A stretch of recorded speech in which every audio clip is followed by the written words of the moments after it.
Welcome into TDA Recruiting's YouTube channel. As always, I'm Justin Smith, the Director of Recruiting and Managing Editor here at Touchdown Alabama. I'm joined today by Larry Rudolph, one of our contributing reporters at Touchdown Alabama, and Dexter Tober of Dex Preps, two talented guys who know a lot about Alabama high school football. And the Alabama high school football playoff continues to roll on with the third round approaching us. You have the 7A, who basically are in that semifinal round, but everybody else, they're not quite there yet. So we're going to break down each classification because we were looking at these games and we were thinking, hey, there's not really any bad games when it comes to the third round. A lot of these teams have won a lot of games. They are deserving teams, and this is probably the point of the playoff where there is almost like no Cinderella stories. All these teams are talented. They got a lot of talent, and they are proving it on the field. Great coaches and a lot of different things. But we're going to start today's show by talking about the 1A classification. A lot of talent still remains, and I'm going to throw it to you, Dex. Just what are your overall thoughts about the 1A classification when you take a look at these matchups? Right now, you got to start with Wally. They're defending 1A state champions. So, they're pretty talented. They got good size on the line. Of course, they got Auburn commit, Jaquez Wilk. So, and then, Maplesville, they're very talented as well. They made it to the state championship as well. So they're going to be looking for, some revenge if they can get past, Southern Choctaw. So, with Leroy, they're pretty good from my understanding, undefeated. And so is McKenzie. So, we'll find out a little bit more about that game Friday night, like who was real in that game right there. So, and Wally, they play Hubbardsville, which is actually, supposed to be a really good team. So I'm hopefully I'm going to be at that game. So I can get a little bit more insight, when we do talk about it, post game. So, with Addison and, Marion County, I'm not really familiar about them, but I've been hearing a lot of good things about Addison. So I think they're 11-1. So, it should be an interesting matchup between those two teams as well. And what are your thoughts about this 1A classification? What do you want to talk about your favorites, or just what are your general thoughts about this 1A classification, Larry? Yeah, man. I'm gonna piggyback off Dex. Three traditional powers in Leroy, Wiley, and Maplesville. Leroy gets a little bit overshadowed because they're right down the street from Jackson High School. So but Wiley and Maplesville stand out to me in 1A. Both powerful teams, both have good defense, and both have superstars. So yeah, man. Those are my two favorites. I don't know who's gonna come out on top. But those are my two favorites. Yeah, and I think we've talked about this a lot as we've been doing these breakdowns. Seems as if Watley and Maplesville are on a collision course to meet in the state championship, but there are teams here this week that are going to try to stop that collision course from happening. And like you said, I think Leroy McKenzie is going to be probably one of the biggest threats to that happening, because no matter if Maplesville is able to defeat Southern Choctaw, they're most likely they're going to 100% play an undefeated team, whether it's Leroy or McKenzie in the next round. And Southern Choctaw is a team that has had a little bit of an interesting route to get to this spot, because they one of those teams that their region was kind of like back and forth. Like I think if I'm not mistaken, University Charter won the region in the regular season, but they then came back, and now they've beaten University Charter, and now they moved on to the third round of the 1A state playoff. So that is an interesting matchup to see who will come out on top between Leroy McKenzie and possibly face Maplesville, because I do feel that Maplesville and Wiley are on that collision course. Hubbardsville is really interesting, Dex, like you said, because this is a team that plays not around a lot of teams that are currently still in this particular bracket, but Watley has been destroying people. It hasn't been close. I mean, I've been trying to watch Watley just bouncing around the NFHS network, checking out a lot of different games. By the time I click on it, it's 38-0-40. I'm like, dang, I can get a feel for the game, because it gets out of hand pretty quickly. So the question mark I have for Hubbardsville and Watley is, can Hubbardsville compete very, very early on with Watley, because Watley comes out on fire, it seems, when they play. So can Hubbardsville answer? And basically, probably when they get hit in the face in the first quarter, will they be able to respond against a talented, physical Watley team? So there's just my general thoughts about the 1A classification. And moving on to the 2A classification, another classification with a lot of talent. We're going to start with you, Larry. Just what are your thoughts about when you see these matchups in the 2A classification in the third round of the playoffs? Yeah, man. My favorite as of right now is Coosa Christian. I've been following those guys all season. They played up all season. They played Blunt, who is a 6A school. They've been playing up all year. I know about this Providence Christian team as well. They actually have a linebacker who is a stud. His name is Tyler Sharp. Kid can play. He plays offense and defense. Has like 800 yards, 14 touchdowns, 97 tackles, and 3 interceptions. So kid plays both sides of the ball. But that Laverne team really starting to stand out to me. That seems to be everybody's favorite down here, and of course we have traditional powers, real town, and Tuscaloosa Academy, man. So I'm excited. I had the chance to see Tuscaloosa Academy against Bayside. So yeah, I got a feel of them, and I watched Real Town last year in the state championship game, man. So yeah, this two-way region is very exciting. Yeah, for sure. I'll Yeah, go to you. for me, I'm thinking, the North is Coosa Christian, man. I've watched them 2 or 3 times this year. As Larry mentioned, they actually beat 6A Blunt. And they should have beat 6A Pale City. They got beat within the last 13 seconds. So they played Tuscaloosa Academy, which they beaten earlier. But it's always hard to beat a team twice in 1 year. So that's going to be an interesting matchup as well. You got the Blue Blood with a Real Town and Providence Christian. And I've actually saw Pisgah, they're pretty solid as well.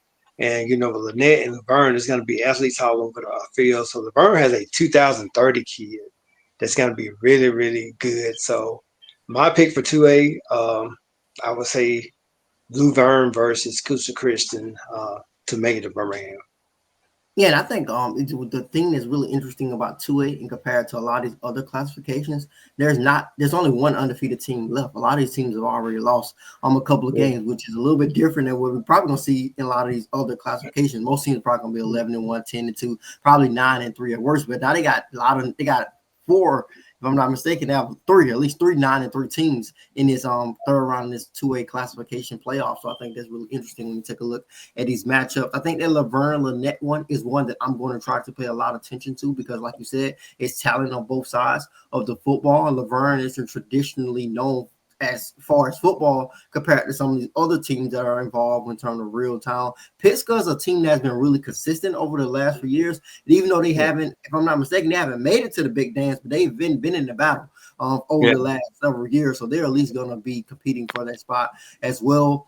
All signs point to Coosa Christian and Laverne, like you guys said. I think that will be an interesting matchup. Coosa Christian playing up all year is amazing. I think that is a testament to just how talented that team is and how disciplined they are. So Coosa Christian, I think all of us are in consensus that hey, they probably are still the favorite moving forward when it comes to the 2A classification. We're going to move up here to the 3A classification, and we're going to break down these games a little bit more in depth. I think all of us have been high on this 3A classification throughout the playoff because this classification has been good all playoff. It isn't this like unfortunately for some others, it was a couple of blowouts in the first, second round, but the 3A classification is one that was good straight from the jump. So looking at this game, I'm going to just break down basically some of these games individually. And one of the first ones I would try to kind of take a look at is Glenwood and Southside Selma. And actually, the interesting part of it is each of you guys have seen these guys in person. So Dex, I'm going to ask you about Glenwood. Just what you saw from Glenwood when you saw them in action? When I saw Glenwood, they played Watley, 1A school, but man, Glenwood is very talented. It was speed all over the field. It was raining that night, so I think they kind of favored Watley that night. I think if it would have been a dry field, it would have been a faster field, so it could have been a different outcome. But man, Glenwood, they were hit you in the mouth. They got a good linebacker. They got a quarterback that's really good. They got a running back that has Barry Sanders type balance. Just the way it's hard to tackle him. So I think with Glenwood and Southside Selma is going to be a great game. And I know Larry got a chance to see Southside Selma. So, Larry, what do you think about this game? I think, man, I ain't gonna lie, this has potential shootout. Southside Selma just keeps doing it, man. Cole Moody, 2030 quarterback, 5'7", 150 pounds, but plays much bigger than his size. He has Yeah. Cedric Simmons, 27 wide receiver, and Amari Towns, who is committed to Purdue, and they have this offense rolling. Head coach Charles Moody, man, him and his son are off to the third round, man, and they find a way to win. College Hill Christian to beat them last week, and they won that game at home by 17. So yeah, man, I like this Southside Selma team.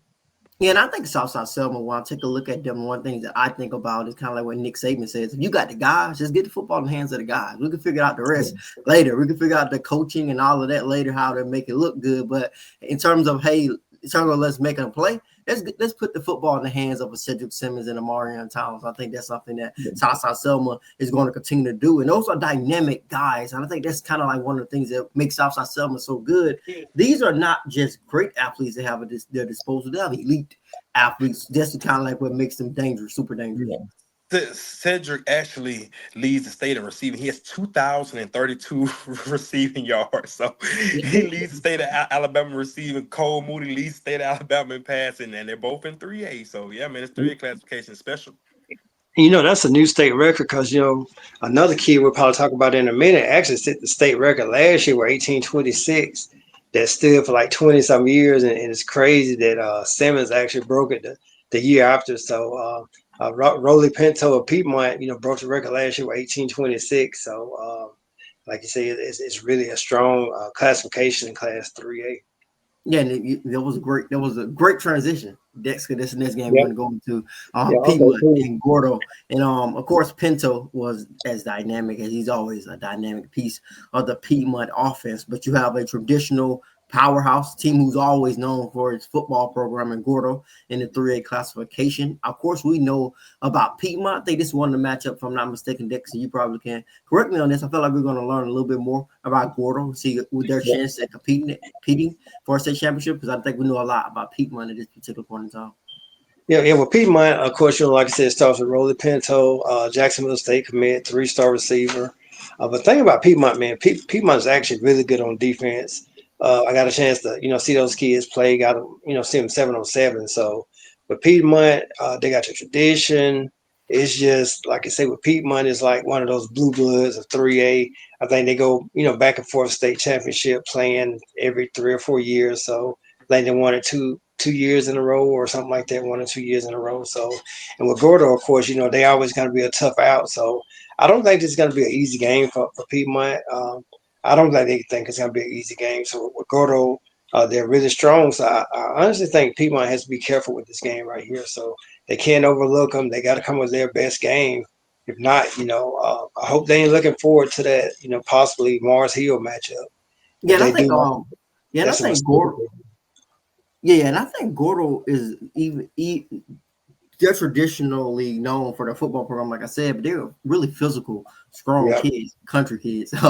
Gordo is. But the next game we're going to take a look at is Montgomery Academy and Bayside Academy. I know this is a matchup that you know about, Larry. I know you know a lot about Bayside Academy, but when you take a look at this matchup, what are your thoughts about this one? I think passing.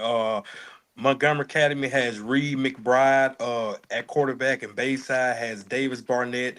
Both guys over 2,000 yards passing. Both guys have over 30 total touchdowns as well. This is going to be a well-rounded defensive matchup. I think it's pretty close, man. Bayside has Wake Forest tight end commit Monroe Parton, who's starting to get some late entrance from Alabama. So they held the state's leading rusher, Mo Winston, to 12 yards on 10 carries. So this Bayside defense is really starting to show, man, and I'm excited to see how far this team can go, man. Yeah, I think one of the things I was able to check in on that Bayside Academy Randolph County game last week, and yeah, you're right, they did hold Mo Winston in check. But outside of holding Mo Winston in check, I felt like their defense played as a complete unit. They're probably one of the biggest things I saw when I was watching the matchup. I'm like, yo, this defense plays as a unit. It seemed like they're moving in cohesion. And we take a look at their defense, so that really stood out to me. Team plays with a lot of confidence. They outmatched Randolph County in every way. Unfortunately for Mo Winston, he just didn't have enough guys around him to compete against a team like Bayside Academy, who has so much talent in there. They seem to be so disciplined, a team that is a complete team. They're going to be a team that makes a run in this 3A playoffs, and they're going to be a hard out for Montgomery Academy based on what I saw from Bayside Academy. So I was really impressed when I was able to check in on them. The last game is, I probably mispronounced this first name of this team that Marcel Geraldine. Geraldine. Geraldine. That's how I was gonna pronounce Yeah. it. So I was going to get it right. But Geraldine versus Mars Hill. That's another matchup I'll be paying close attention to. Mars Hill, similar to like those Watley and some of these other programs, they've been dominating. They've been winning a lot in terms of this season. Similar to Watley, whenever I turn on their games, it's crazy out of reach. And it's like, yo, it's already a game where they basically have full control over. But Mars Hill is interesting because they are a new type of dominant, a new school type of blue blood, if you want to say, because I think you have to put them in that conversation because ever since they Coach Higgins moved to Mars Hill and said, hey, we're going to start a football program, it's been championship, runner up. That's basically been a tradition at Mars Hill. So that's going to be a matchup that we're going to continue to monitor. I think if you guys had to say, I'm going to get both of you guys start thoughts right now. I think Mars Hill, Bayside, Mars Hill, Piedmont, where are we at with it? And that's going to be probably the match. That's probably what makes 3A so interesting. Why it's going to continue to be interesting. I can't even say those words I was about to say because I was looking back at these games. I don't think you can predict who's going to be in the state championship. I think it's so hard. It's like 4 or 5 teams in here that. I just think, like I say, Larry knows about Bayside, so I think out of the South, I think Bayside will probably be the best team that'll match up against either Mars Hill or Piedmont. People don't realize like Mars Hill is actually loaded. Hudson Higgins, the coach's son, is committed to UAB. They got a kid by the name of Jackson Penn that's committed to Troy. That's a receiver / athlete. So it's going to be interesting if like I say, Piedmont and Mars Hill, who comes out the north. But as Larry would probably say, it's going to be a good matchup too if it comes to fruition. Southside Selma and Bayside Academy. So, a lot of good athletes. So it's going to be hard to predict who's, if we're just going by Bluebird, I would say Mars Hill and possibly Bayside, but I don't quote me on that. So it's a strong classification, man. Yeah, for sure. Man, I don't think, guys, we understand like how many 4th-round games could be. It's so totality. Like we could have 2 in 3A, like 2 amazing ones. Southside Selma against Bayside and Mars Hill and Piedmont. Like, man, where do you go on Friday night? If like 3A is starting to take over. They have the leading they have the leading sacker, leading passer, leading receiver. Like it's and leading rusher. So it's crazy. I love this 3A region. I would go Bayside and Mars Hill if I had to choose right now. Bayside and Mars Hill in the state championship in 3A. Yeah, for sure. I think all of what you guys said is correct, and I was thinking about the same thing too, Larry. I was thinking about what's the 4th round is gonna be really. This round is really good, but the 4th round has a chance to be just a momentous 2 games that we'll probably get an opportunity to at least follow. Unfortunately, there's so many good games in Alabama high school football. You can't watch all of them, but the 3A classification definitely deserves a lot of attention. We're gonna move up to the 4A classification now. Several teams that you guys are really, really familiar with. And we're going to start with the reigning 4A state champions in Jackson taking on W.S. Neal. And I'll throw that to you, Larry, because I know you know a lot about Jackson. And just what are your thoughts about this W.S. Neal and Jackson matchup? Yes, this WS Neal team has a good defense. EJ had to win the game for Jackson last time they played, and they play tough, man. I expect Jackson to win and be in Fairhope against St. Michael's team, who I think is gonna also beat Bullock County. We Hey man, this 4th round is just gonna be ridiculous. St. Michael's and Jackson have been at each other for the last 3 years. Jackson is tough. Of course, Landon Duckworth, of course, EJ Crowell, Keon Chapman, but that defense of their front 7, man, Jackson's front 7 has been playing great down the stretch.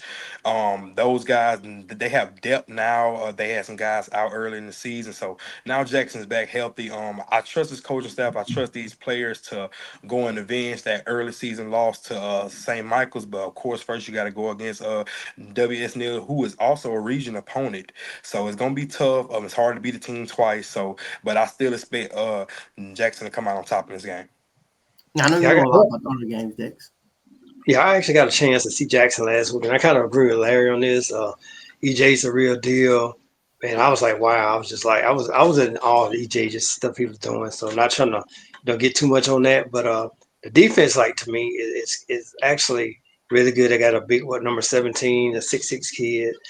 Number 99, the defensive lineman, I think was number 99, had a pick six. So it's like I say, I think Jackson should win that game. So and then if we move up to Plainview, I don't know, Justin, what's your thoughts on this? I'll let you go.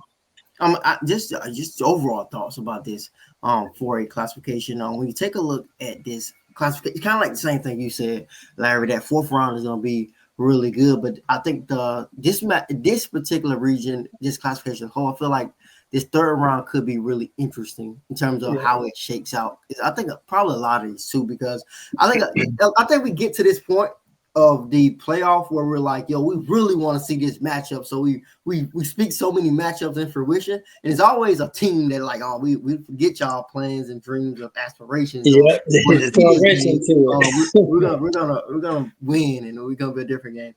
So that's kind of like what I see in this particular region and classification is for a classification in general. I feel like this is a matchup. A lot of matchups where they could be spoilers in terms of these teams. And I'm gonna ask you a little bit about Anniston, Dex. What's your thoughts about the Anniston matchup before I dive in? I think Anniston can go toe to toe with anybody as far as the athletes. But at the same time, to me, with Anniston, it's the small things. Can they cut back on the penalties? Are they disciplined enough on defense not to like get personal fouls? If they can do things, if they can get that under control, man, it will be hard to beat Anniston. I know Deshler is pretty good as well. So, I think they won a wild game last week, if I'm not mistaken, on the week before to get to where they are. So I think Anniston actually has a really good chance from a talent standpoint. They really dominated a Madison Academy team last week, which kind of surprised me. Not that they won, it's just the matter how they won. So. Yeah, and I think my favorite remains Jackson. I think that's probably most people's favorite. I'm not sure. Maybe some people might think St. Michael Catholic can be their favorite because they have beaten Jackson. But the thing the question mark that I have for not really for Jackson, but if you're going up against Jackson, what should be your game plan? Because you can't load the box and try to stop EJ, because this. I was telling Dex about this. That's kind of counterintuitive because if I load the box, he might run through the box. He might run through the whole everybody I got inside the box because he's that type of running back. And then if you load the box, you're going to leave the talented Jackson offense wide open with the weapons that Landon Duckworth has at his disposal. So before I say that, looking back at that St. Michael Catholic Jackson game during the regular season, Larry, what do you feel St. Michael's did that helped them win that game in terms of slowing down the Jackson offense? I know it's gonna sound crazy, but they won by limiting big plays and by containing EJ. And by containing EJ, I'm gonna say he still had 336 rushing yards and 2 touchdowns. So he doesn't have 10 touchdowns. He only had 3 touchdowns. He didn't have 10. So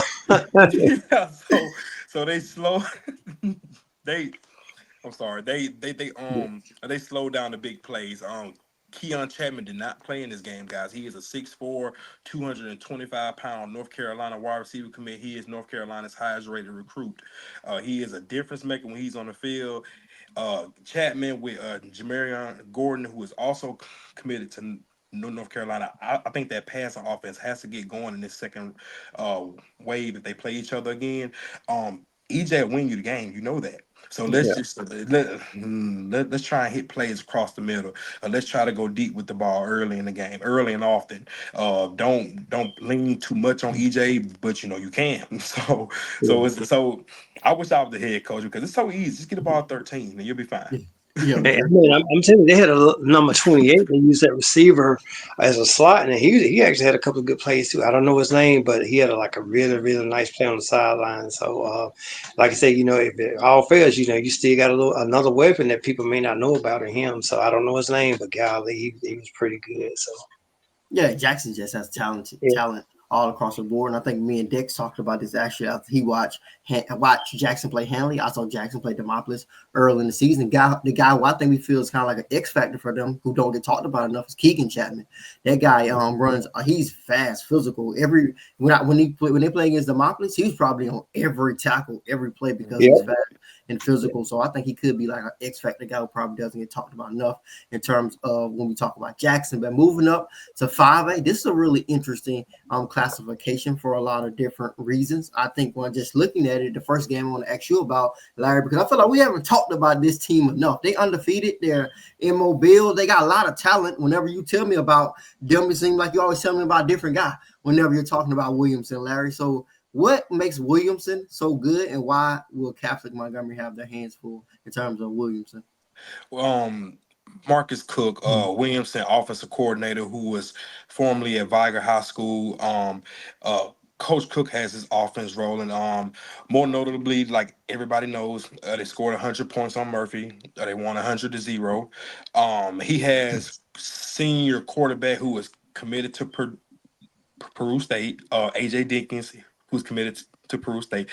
He has been playing great. Kid is playing great. He can make every throw, but Coach Cook, he allows them to win. Coach Cook has AJ Dickens playing great.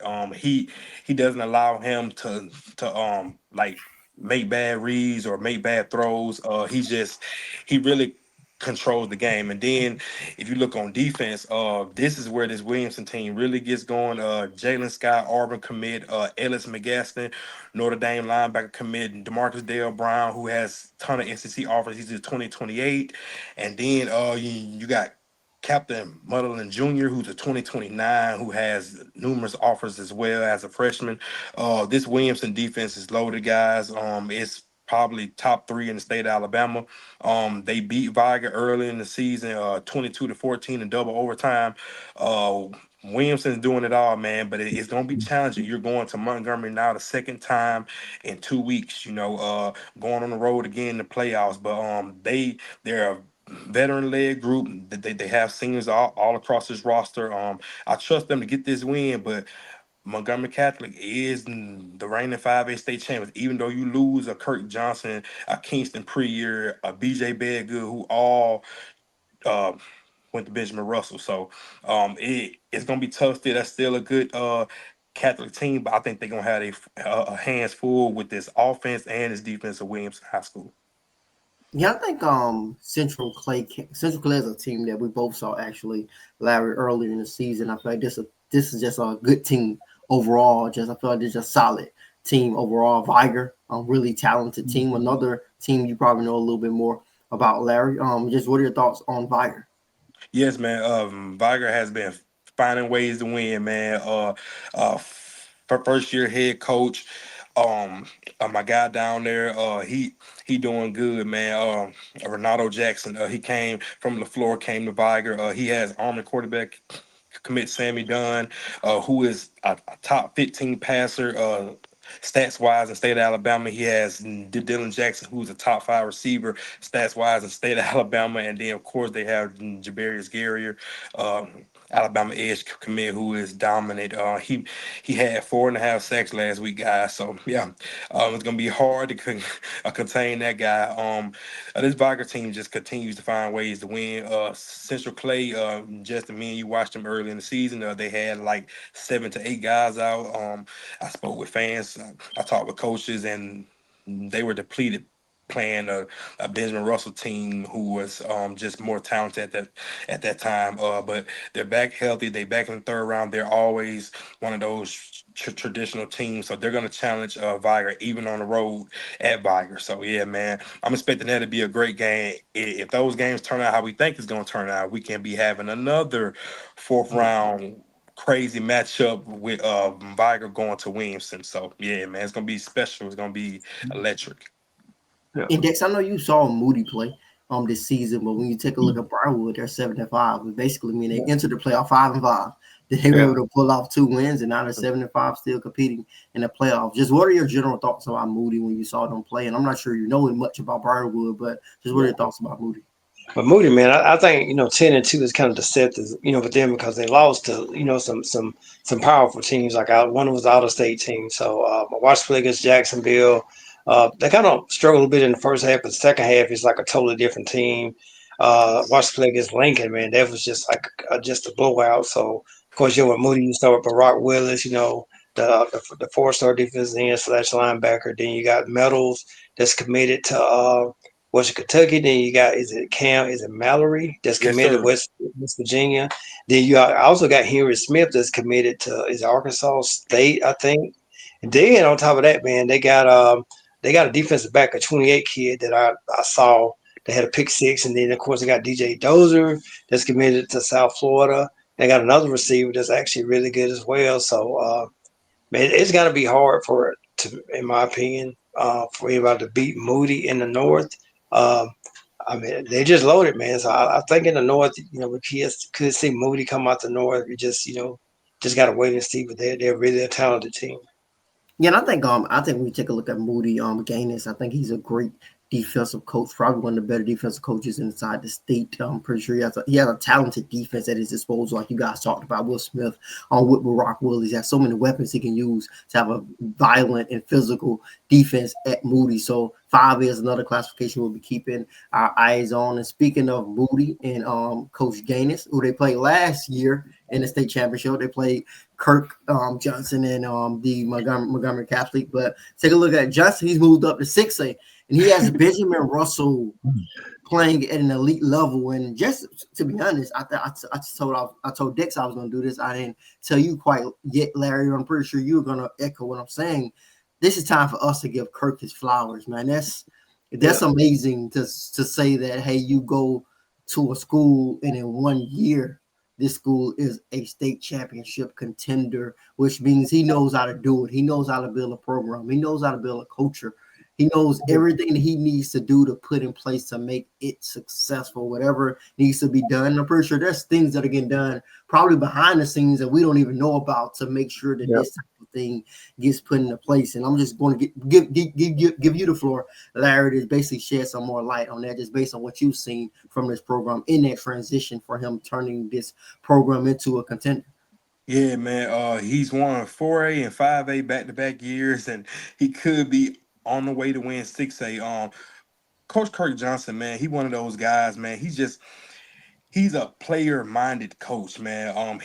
Those guys gravitate towards his vision, towards his leadership, towards how he coaches as a man. Like he's not coaching players, he's coaching young men. He molding them on how to be great young man off the field as well. So man, it just goes to a test of how great of a coach he is. Like he even told me, he was like, Larry, I told Sadarian Morgan, who's a 5-star Alabama wide receiver commit, he said, Larry, when I took this job, I called him in my office. I was like, if you want to leave, I know we probably gonna have growing pains here. If you want to leave, you can leave. And Sadarian Morgan trusted the vision, and look at them. They're in the 3rd round, and they could be going to the 4th round, where they'll be playing Sarah Land, who's been to 4 6A state championships in a row. So yeah, man, special time and coming, man. He's a wonderful coach, and I'm just so happy that he's seeing all the success, man.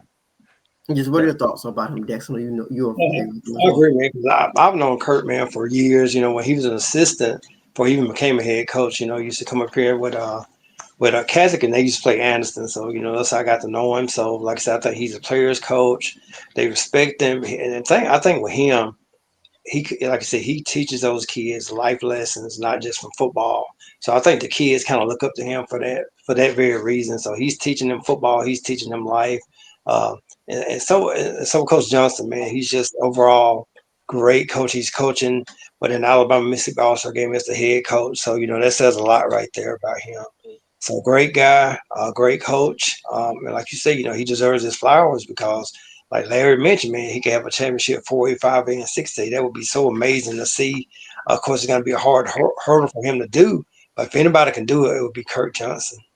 Yeah, for sure. And like I said, we definitely wanted to spend some time and give him his flowers for that. But time for Coach to lock in because he got Hueytown coming up. And I like this matchup because I saw Hueytown during the spring. One thing that Hueytown got is a talented defensive front. And we have seen Benjamin Russell. I've seen Benjamin Russell play a couple of times this season, and they are a talented team. They can be physical. They have Sadarian Morgan, who can be a mismatch in terms of them pushing the football down the field. But Benjamin Russell likes to run the football just as much as they like to pass the ball. And I think this matchup is intriguing because of Hueytown's front seven. I think that's probably going to be the game within the game. Can Hueytown's front seven disrupt a young quarterback in Kingston Prairie and basically get the Benjamin Russell offense off track? Benjamin Russell is battle tested, really.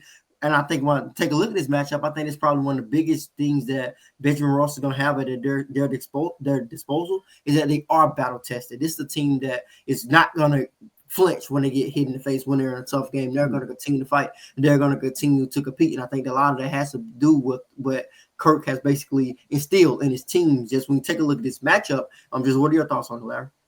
Oh man, I think of explosion. Jaden Powell, he's a 2026 quarterback at Hueytown, man. He has led this team, bro, to the third round. I went out there and checked those guys out as well, just during the spring.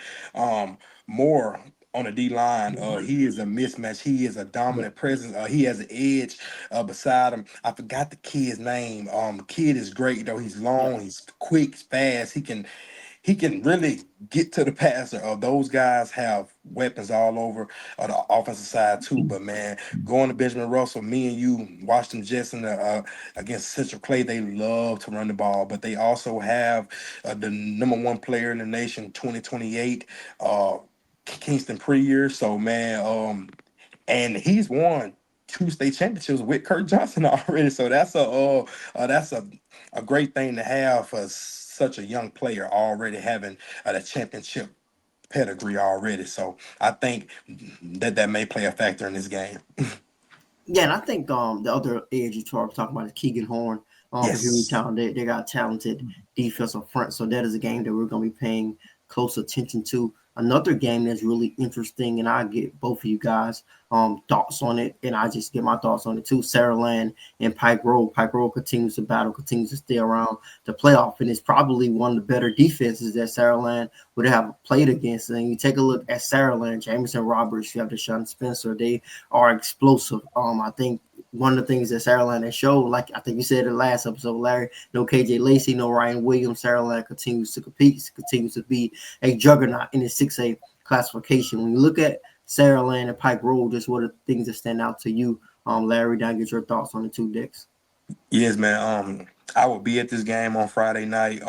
Jamison Roberts is a surefire Mr. Football candidate. He has 45 touchdowns, 28 passing, 17 rushing. Deshaun Spencer, Auburn's starting to creep on him. He's committed to Duke. He has 67 catches, 1,174 yards, and 16 touchdowns as well, which ranks top 5 in the state and number 1 in 6A. So he's the number 1 receiver in 6A right now. That says a lot when you have Corey Barber and Cedarian Morgan also in 6A.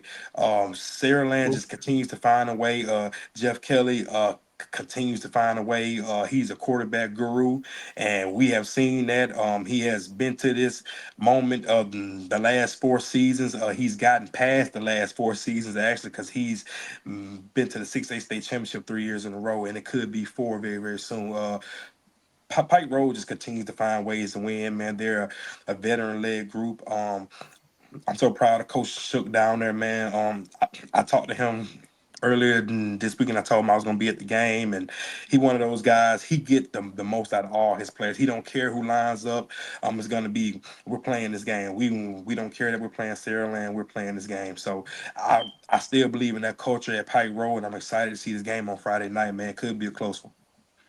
Yeah, man, I agree with you, man. Like Saraland. So, that they keep reloading. So with Roberts at quarterback, and then Spencer at receiver. So, it's gonna be a tough.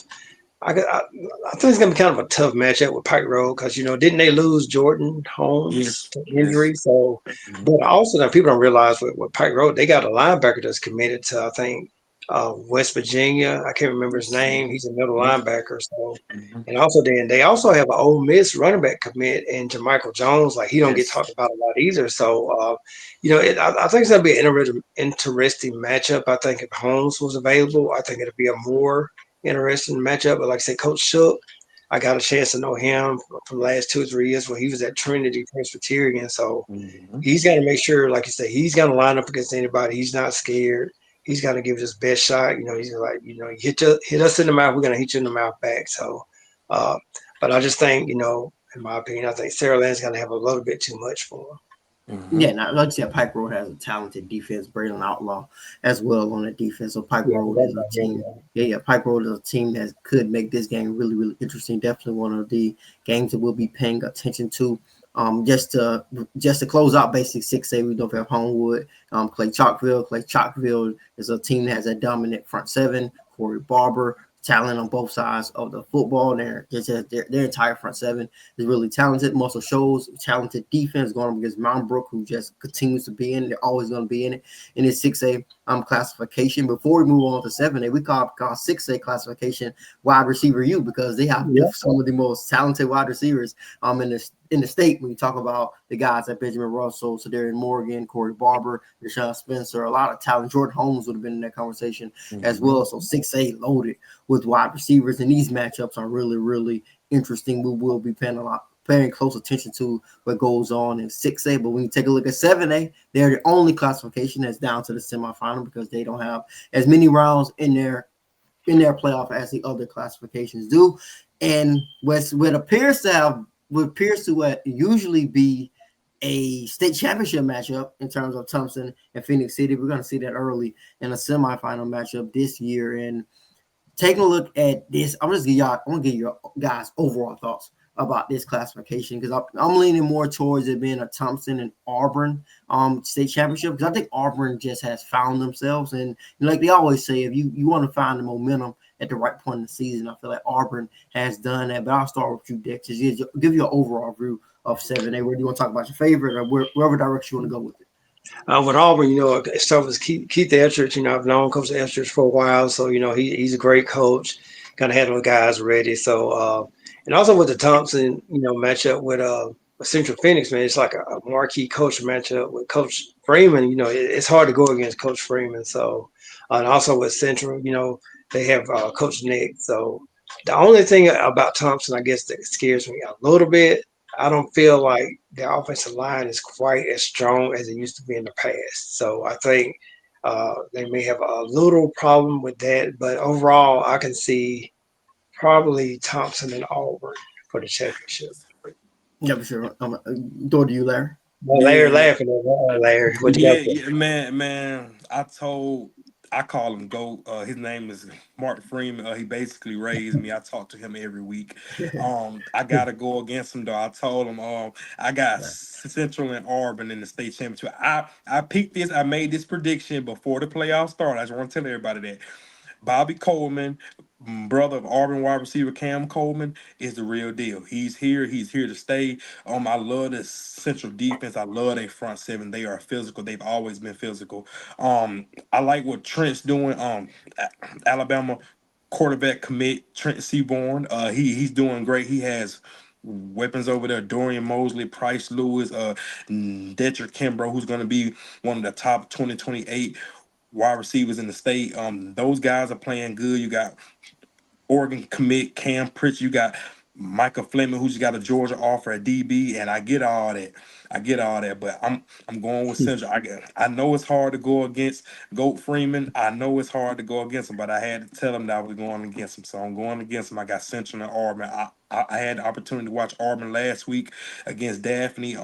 Starting QB Casey Myers, he went down, and sophomore 2028 QB JD Pat came in, 3 touchdowns, ice in his veins, man. I'm talking about kid didn't care that it's a second round playoff game. Keith Etheridge trusted him and they put him in the game, man. And he's 3 touchdowns, no turnover. He's a little small kid, but he plays much bigger than the size. He was laying the lumber, putting his head down, running the ball, throwing the ball. So yeah, I like this Auburn team, but no slight to Opelika. They're a great team as well. They have fought their way here, and they've been down in multiple games, and they found a way to win. So I definitely don't want to count them out, but I'm going with Central and Auburn state championship 7A. Yeah, that's a great pick, but unlike Larry, I'm not gonna go there. I'm like I told you guys at 7A.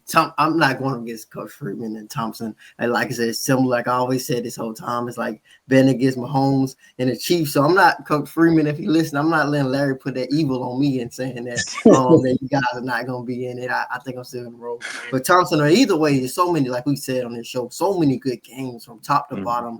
One of the better rounds in this classification. We're excited to watch it, and we'll be back next week to break down what happened in the third round and what's to look forward to in the fourth round.